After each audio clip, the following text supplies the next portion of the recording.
Welcome to In the Loop. What's up, everybody? This is Michael Burpo. Welcome back to another episode of In the Loop. Today I'm joined by Katie Kinlaw and Cody Giles, and we're talking all about Facebook marketing. This is the third kind of in a set of marketing and digital marketing talks. First we went over SEO, then we went over Google ad campaigns, and now we're going over Facebook marketing. They kind of all work together in a really synergistic way. They all have their strengths and weaknesses. So we kind of dive into those topics and kind of give our opinions on those, and we're good at giving those opinions. This episode is brought to you by Punchmark, the jewelry industry's leading website provider. Join the community of nearly 500 other jewelry stores in choosing Punchmark's easy-to-run and e-commerce-enabled website platform by visiting punchmark.com for your free trial demo.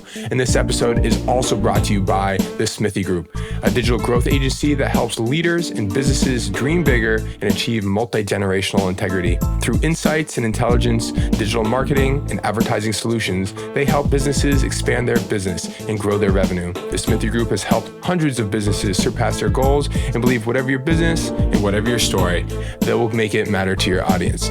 Thank you to ClearSale for sponsoring our episode, and you'll hear more from them later on in the episode. Thanks and enjoy the show.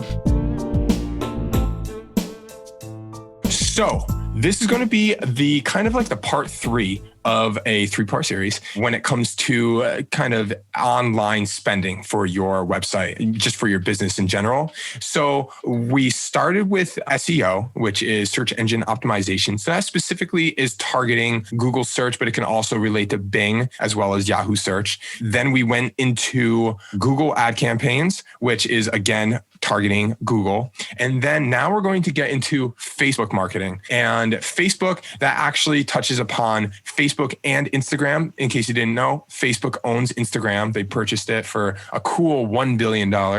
And now it kind of intrudes into a couple of other spots, and they all have a really interesting dynamic that kind of works between them. So I've got 2 experts joining me. I've got Katie and Cody. What do you guys think about Facebook marketing? Yeah, I feel like that's always a fun conversation to have, and if you would have asked me maybe, 2 or 3 years ago, I would have knee-jerk reaction told you that I prefer Google marketing, just because I feel like there's so many cool capabilities and targeting that you can do directly within the search results when you're running ads to clients or potential prospects. But Facebook and Instagram marketing recently, again, I would say within the past 2 or 3 years, I've really kind of warmed up to it because I think you really can see some of the similar capabilities with Google in terms of targeting. It's more visual most of the time than Google ads, and the cost per click tends to be a little bit less than with Facebook. So you get a little bit more bang for your buck,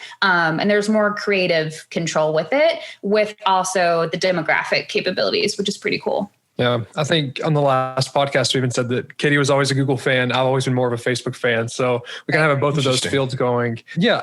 For several years now, I've been really a fan of it just from the aspect of what they've been doing when it comes to ad formatting and all the additional options that you can have. It goes beyond, and we'll talk about this later, just standard images to draw back to your website. Now we have these experiences that we can create and platform. And it's that good balance of, leveraging Facebook to reach a little bit of an older demographic, using Instagram to reach a younger demographic. Because Facebook owns Instagram, you have all the tools in one place to do everything. So overall, a fan of the platform. Again, you could talk about Facebook practices overall, and Mike, you have your thoughts on that, but the capabilities for targeting, I really appreciate. But what do you guys see the difference between Facebook versus Instagram? Because I think a lot of people say Facebook, but a lot of times they mean Instagram. Can you guys just clear it up? Which one do you guys typically mean when you're determining it? It's interesting. I think when we talk about it from a marketing perspective, we just say, Facebook ads. And for us, that encompasses Facebook and Instagram, because still a lot of people don't know that Facebook actually owns Instagram. So both are very important for your marketing strategy. And you go into one section or the other, it's really dependent on, again, what kind of brand you are. For a lot of the retailers that we're working with, there's room for both within that. So even though we say, we're going to run a Facebook campaign, we typically mean Facebook and Instagram for placement. Gotcha. Yeah. So I guess it's very interesting that people are always kind of, it seems like they have like their preference, but generally speaking, for the people that are listening, so for jewelers typically that are going to be listening, do you recommend that it is a combination of all three, or is it better to kind of of just run down one kind of lane and just really hammer it out on, like, for instance, Facebook and Instagram, or is it better to go all three of these? So all three, meaning like Google as well as Facebook. Facebook and Instagram, SEO, and Google ad campaigns. Yeah, I think that that's a much larger conversation. And that's really where we get into talking about the marketing mix and really looking at your marketing dollars and what makes the most sense for a specific client, because different tactics are going to be more effective depending on where you are, what your competition looks like. But I think a blanket rule is all of them working together is going to be your best bet for a successful, I think, website in general, especially if you're looking to push e-commerce. To have an integrated marketing approach between all of those channels is going to be your best bet to be really successful. But depending on what your dollars are, there may be other areas that are better for you than others. So really quickly, so I'll put this one to Cody. Let's actually nail down what we mean by a Facebook ad, or just kind of in general Facebook marketing. What do these kind of display like? Like, what will a shopper see? Sure. So when we talk about Facebook ads, we're talking about ads that are going to appear in the feed. If we're looking at Facebook directly, ads that appear in the feed, there are some desktop variations where you have a sidebar that could appear there. They could go in Messenger. Any place where you're on Facebook and you're viewing material, you can often find ads being placed within that. Facebook does it in a way so the formatting looks similar to what you see from your standard news feed. The goal is that when you're scrolling, you sometimes couldn't really tell the difference between an ad and what someone's posting. The idea of kind of being synonymous across the board. When we talk about ad variations, that can be very simple things such as a single image. You have your standard copy like you do if you make your own Facebook post. So you have your text caption and what you're writing about. You have a piece of creative, so it could be a single image. It could even be a carousel of multiple images, and you have headlines and descriptions, just really quick bites of information to what the ad is about, along with a call to action. So you have these buttons you can change and use a variety of options. So shop now, learn more, book now, get tickets. There's all kinds of variations there. So again, single image or single video that you're running there, a carousel. So it's a series of cards that can be either images or videos. You can mix between the two. When you go a little bit deeper, you start getting into what's called instant experiences. These can be things that link with your Facebook catalog, which we'll talk a little bit later. So we can pull the products from our website. Yeah, they're really great. So we can pull the products from our website and actually showcase the products as an ad into an experience. So if when I'm scrolling on the feed, if I have, a carousel or a single image or video, when I click that, I'm taken off of the site to the website, for example. I'm taken off of Facebook to the website. With these instant experiences, when I click, I stay within the app to learn more about a particular product or service that's being advertised. So something like dynamic product ads, again, we're seeing a bunch of products there. We have what's called lookbooks. These are one of my favorites as of lately. So it's essentially you're being able to showcase a series of images, and underneath each of the images, you can actually showcase products that are shoppable from that image. And then we also have forms as well. So we do this a lot as well. If you're looking to, grow your email database, or you want to get more leads for bridal, for example, you could run a lead generation campaign all within the app. People can fill out a form to get more information. Customers get that lead, or the sales team gets the lead and can reach out. And that's all done directly via the Facebook app. And similar tools apply for Instagram as well. So really quickly, I mean, it's all well and good for us to kind of talk all this up. Have you guys ever bought something off Facebook or Instagram? And maybe it was some first-hand experience. I have, but I feel Right. I mean, I feel like different verticals work differently. I know. Wow. That's amazing point to say, but it's true, right? Purchasing, for myself specifically, I'm a really big consumer of beauty products. Sure. And I think that it's super interesting. I'll do research on YouTube, and I'll watch tutorials, and then maybe I'll interact with the website. And then more times than not, I'm going to be retargeted directly within my feed. And I've already had multiple touch points. I've done the research. I'm already familiar with the product. And if it shows up in my feed, I have a tendency to purchase it. But I think that's just another indicator of how strong retargeting can be. And we'll talk a little bit more about that to kind of get that consumer from, point A to point B all the way to making a purchase. Yeah, I was going to say that retargeting is a strong point there. That's for me when I'm purchasing, that's what's driving me down the funnel. I'll go to a website several times before I buy, just because I'm really on the fence a lot. But as I start to see more ads, whether it's, Facebook, Instagram, or other platforms, see the product in different light and see it in a real use scenario, those elements are what gets me down the funnel and to make a purchase. Really quickly, I mean, we discussed this on the last one. Just to recap, so retargeting, that's when someone either shows interest in your product, either by visiting your website or clicking on something that is trackable, so something related to it. And then Google and Facebook, through their mystical algorithms, if 50 other people have clicked on this image of this notebook, most likely that means that they're interested in buying a notebook. So if you can take that experience with other people in the past and apply it to people in the future, that's how they take these algorithms and they make billions and billions of dollars as a marketing company. So this is retargeting. We discussed this in our previous 2 episodes, but just in case you don't have the time to listen to them, shame on you.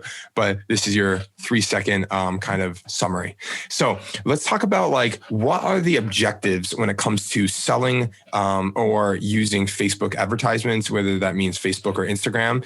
Do you find that it's better only to sell I don't want to say trinkets, but low price point items, or is it better to just drive name recognition, or what's the goal when it comes to these advertisements? Yeah, I think that that's a great question too. And at the end of the day, I think you need to identify first, again, what that main objective is for you. And it could be a combination of things, right? It could be a combination of what we would reference like a reach campaign, which essentially just means getting your name and higher brand recognition within your market. So just like higher market saturation, connecting with people that maybe you haven't already interacted with. So again, just more brand recognition versus focusing on something like pushing maybe a local event that you're running. I know a lot of jewelers specifically will do like ladies' nights or wish list events and things of that nature too. So how are you targeting to really promote that particular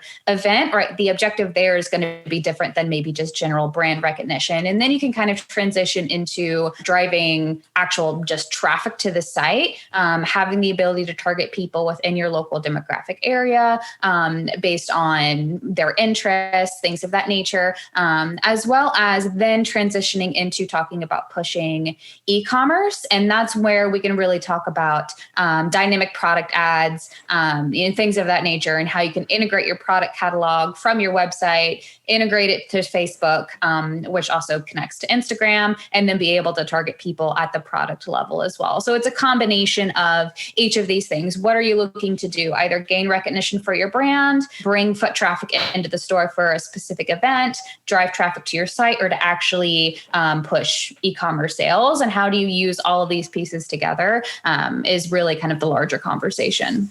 I think too, we've heard from a lot of retailers, especially with COVID and things like that, that it did transition from just trying to generate awareness in their area to trying to drive those e-commerce sales online, because that was so critical. And when you look at that from my experience, whenever we're showcasing product, I know you asked this question, that's where it is a good mix of showcasing lower end pieces and then higher end pieces as well. Just because for a lot of these consumers, if they've had experience with your brand before, more than likely they were coming into the store to make that purchase. They weren't shopping online. So for us, it was getting them primed up to shop online. The first step was getting them to make a low risk purchase.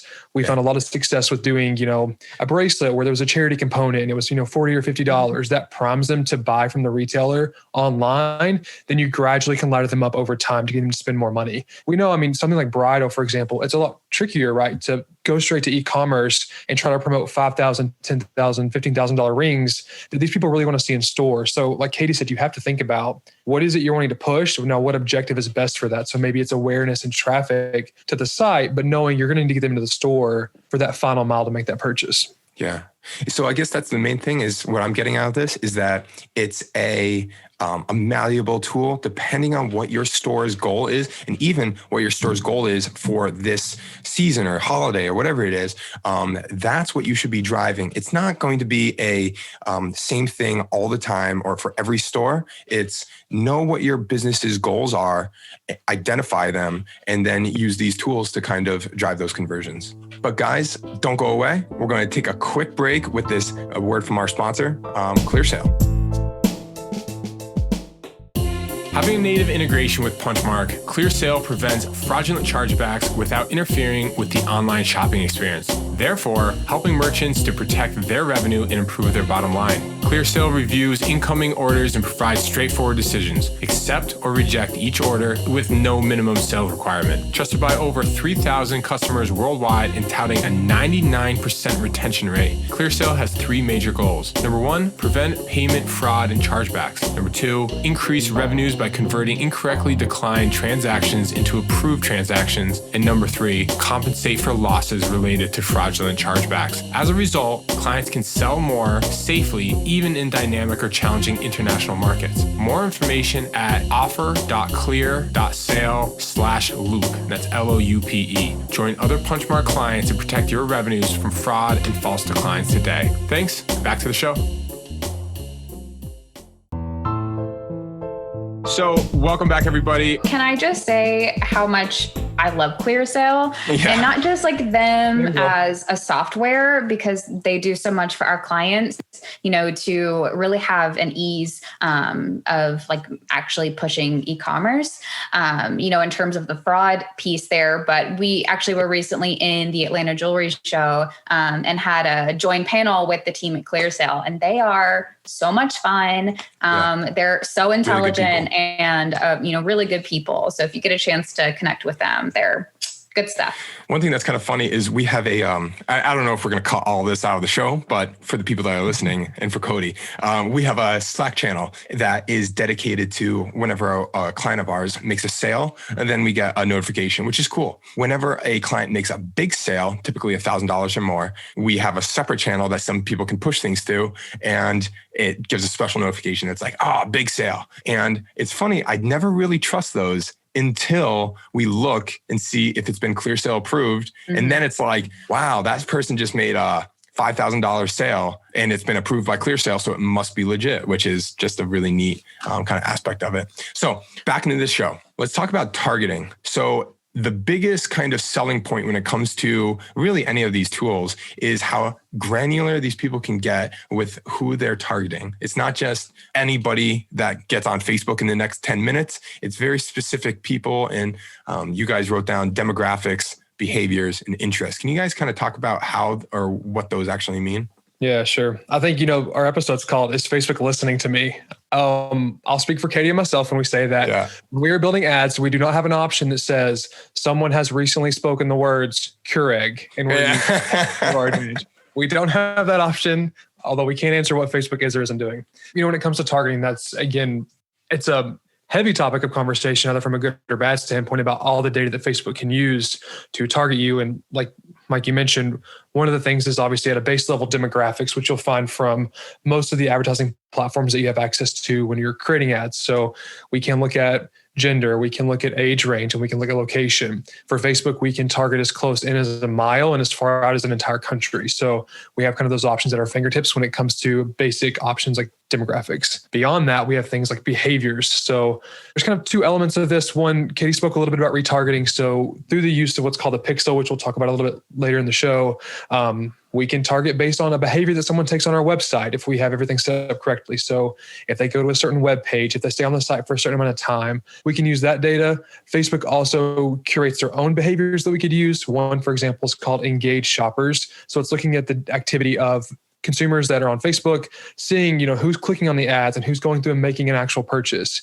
Through Facebook and using the pixel, we can track if someone clicks add to cart, if they make a purchase. All that data is collected, so we could use that for Facebook. That's oftentimes why if you go to a website and you add something to your cart, but you don't check out, you're going to see a Facebook ad for that later, maybe with a discount code. So this could be a pro tip. If you want something and you want to maybe get another discount, put it in your cart, go on social, come back later. You might. I do it all the time. If I'm on the edge of buying something, I put it in the cart and I leave. Yeah, I mean, truthfully, it's not a bad strategy. Yeah. So that's kind of behavioral options that we have. And then we also have interests. So this is where it gets a little bit more of muddy waters to me, because Facebook can look at your activity and sometimes trying to group you into relevant interests that they think that you're a part of. You can actually see these interests on the back end through the settings. So I can go and see what Facebook has bucketed me as.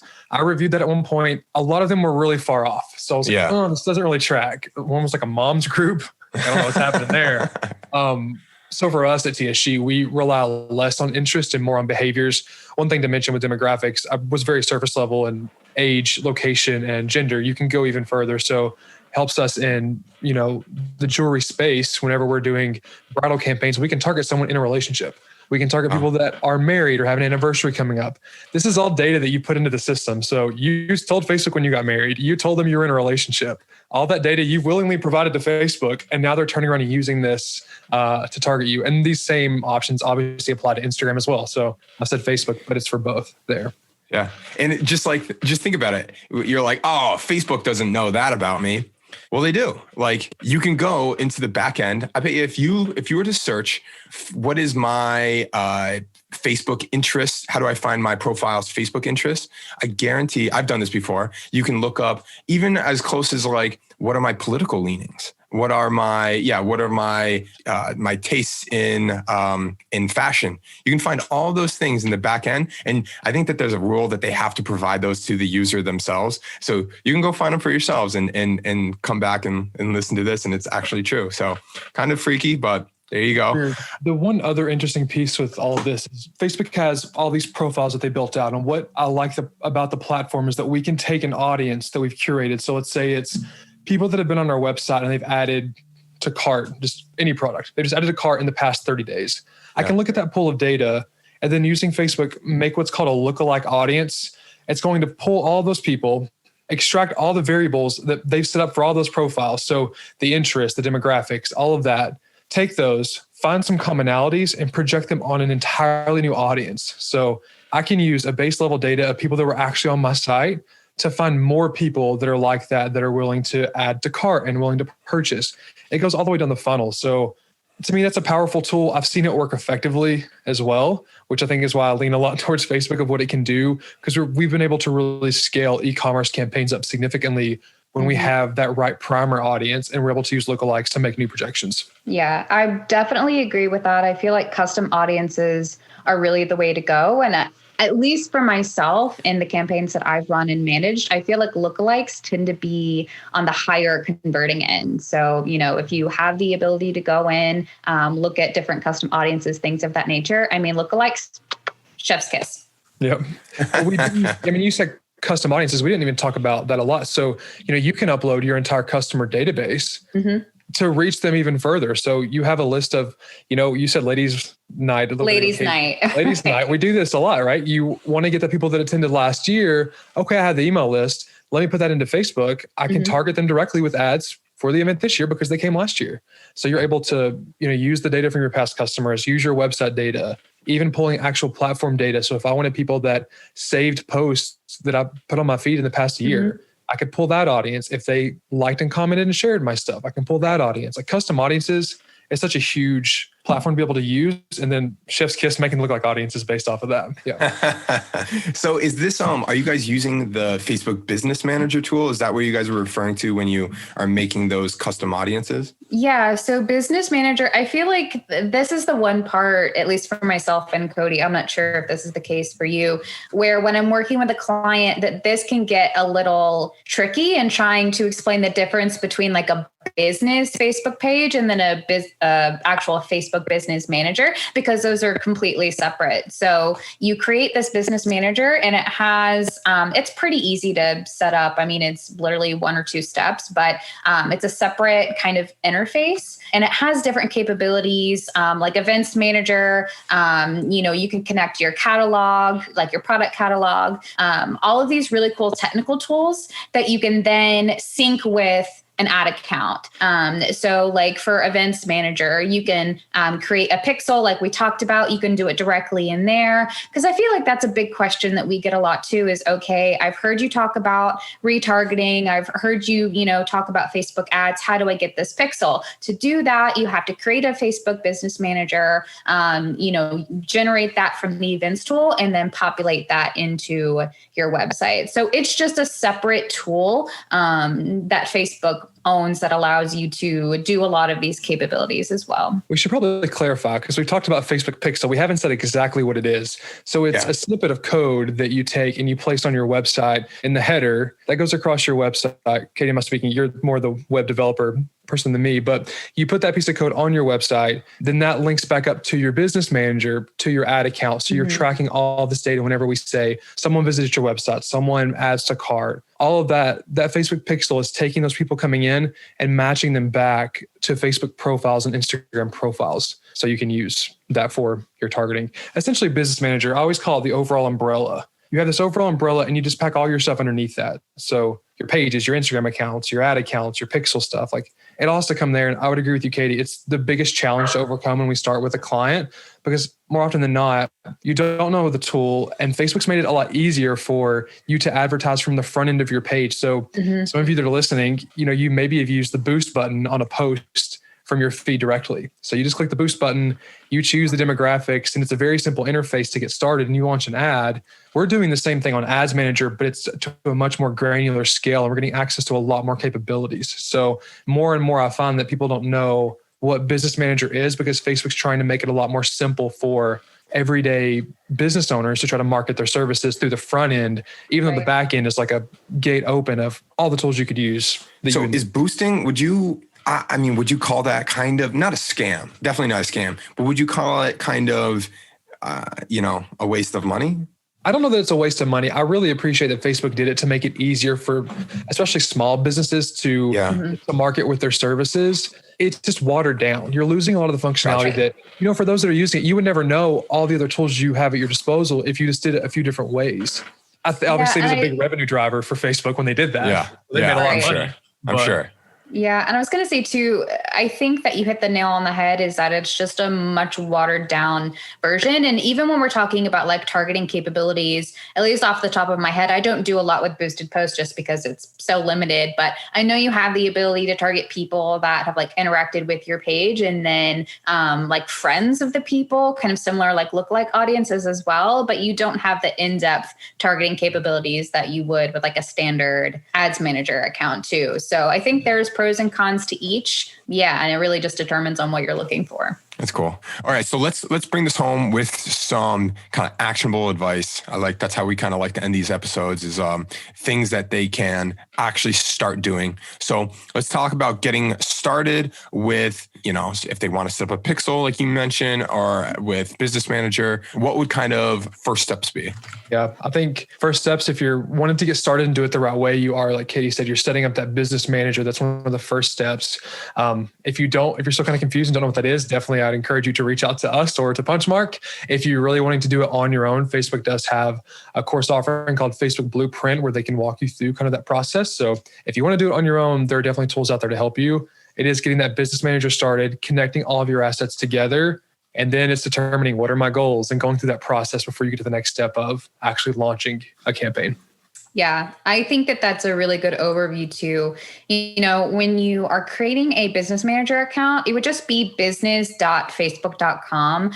So it is going to be a little bit different, a subdomain versus just going to facebook.com. So that's where you can access it there, creating that pixel. And then another thing too that I like for my clients to do as well is once they've created the pixel under the Events Manager, they can send that. So there's the option to email the code to your developer.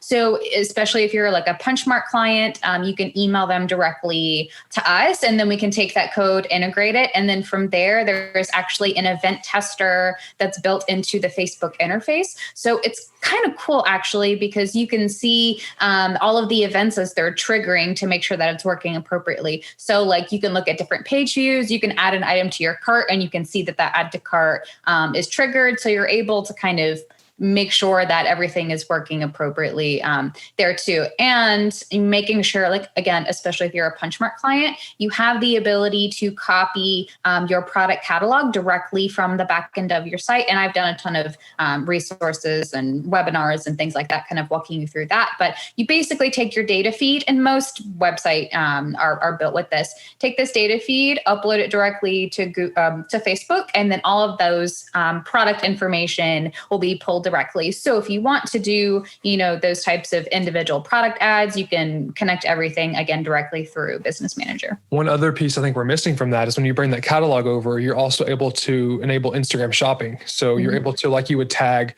a person on your Instagram post, you can tag the product. People can see it there, and then they can go back. They click from the post and go back to your website. So this Very saves cool. a lot of time from not having to go to the link in the bio, click there, find the post, and get to the website. You're eliminating several steps right there, and you're able to make your Instagram feed from an organic perspective more dynamic with those tagging options for products. Right. Link in bio. Yeah. I don't like link in bio. I like the product feed thing with like link products. Man, if it's just the perfect, I don't know, man, like shirt or even like outdoorsman apparel, like if I see a nice pair of gloves and it's like, man, I really have been looking for a pair of gloves for this winter. It's like, and it's so there that it's just like, no wonder they're just a multi-billion-dollar company. I think they're terrible people, but whatever. Let me turn it on you all for a second. You ask about just buying stuff from Instagram ads or Facebook ads. What about from Instagram checkout? So if you're listening, we have Instagram shopping. You're just tagging a product. People go back to the website to buy. Instagram checkout, you can actually check out through through Instagram. Have you all bought from Instagram checkout yet? I don't remember if I did. What I bought recently was, this is kind of a mistake. At the start of quarantine, I bought a lamp. It was like a light that you could turn different colors. And I saw a cool advertisement. It looked really neat. I bought it. It took like 4 months to get delivered here. And I bought it off an Instagram ad, but I don't know if it was Instagram checkout though. To check out. It's a whole other episode, but we could talk about, I think that's the move that Instagram's already made and Facebook's making as well, with really trying to get those purchases directly through Facebook and Instagram and eliminating the need for that middleman. And they're also getting a into that profit as well. So it's another revenue driver for them. It's kind of like Amazon. Yeah. That's exactly the play. So, I mean, they did several steps back in Q3 this year just to prep for that more. So I definitely think 2021, we're going to see more moves from the platform and pushing consumers to actually purchase from social media directly. There you go. So I think I'm trying to do this at the end of every episode. Is this something that you think that people could start doing on their own? Or is this something that you believe is sort of outside the realm of expectation for, the average business owner to be able to run on their own? Do you think that they require a little bit of professional help? What would you guys say? Yeah, I think it can kind of go one of both of those ways, right? It really just depends on how much handholding they're looking to have. Cody mentioned there's tons of resources and like how to do it yourself. And it's relatively intuitive on the back end when you're creating an ad campaign. I think it's more the process of like making sure you have everything in a row, creating a business manager, making sure that your pixel is working correctly, then creating an ad account and making sure all of those pieces work together. So if you feel comfortable, you have the bandwidth, there's the resources there for you. But if you're looking, just to really be aggressive, get the ground running, really ramp it up, obviously working with an agency partner is going to, be that shining star for you. There you go. And again, the Smithy Group, Punchmark, both offer it. This isn't an ad, but this is one of those things. If you're interested in it or you want to just learn more, there you go.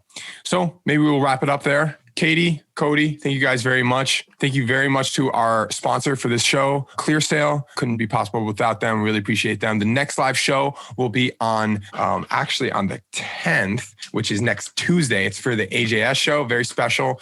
If you have any interest in attending that, we'll have a lot of marketing going out about that. And that's going to be how to arm your web presence. So it's going to be all about making your web presence as strong as possible in the shortest amount of time. And that's going to be with Katie Kinlaw and Ben Smithy, the man himself from the Smithy Group. Again, special thanks to ClearSale. You can visit offer.clear.sale/Loupe, Loupe. Get more information from them. And we'll see you next week. Thanks, everybody. Bye.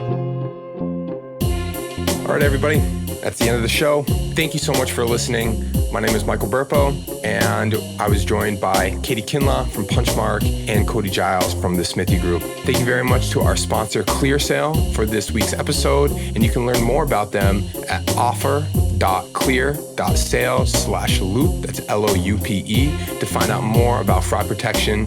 And we'll be back next week for a very special Tuesday show. That's 11:10. So that's actually going to be before this actually comes out. And we'll have that episode up on Spotify and Apple Podcasts. It's going to be all about how to arm your web presence. And that'll be for the Atlanta Jewelry Show. That's going to be with Katie Kinlaw and Ben Smithy from the Smithy Group. Thanks, everybody. Talk to you next week. Bye.